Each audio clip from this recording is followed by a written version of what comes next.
大家好，现在很多朋友都会出现一个睡觉打呼噜的状态。打呼呢，这叫呼吸暂停综合症，它不仅影响别人的休息，也会对自己的身体不好，形成大脑缺血缺氧的状态。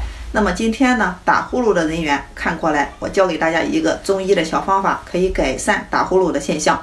它就是位于我们这个大拇指往下走，这个赤白肉中间的这个穴位，点按这个穴位，直至我们的酸胀感出现，按3分钟，左右手交替。因为我们的穴位呢都是相对称的，可以很好的缓解打呼噜。你学会了吗？健康知识每天更新。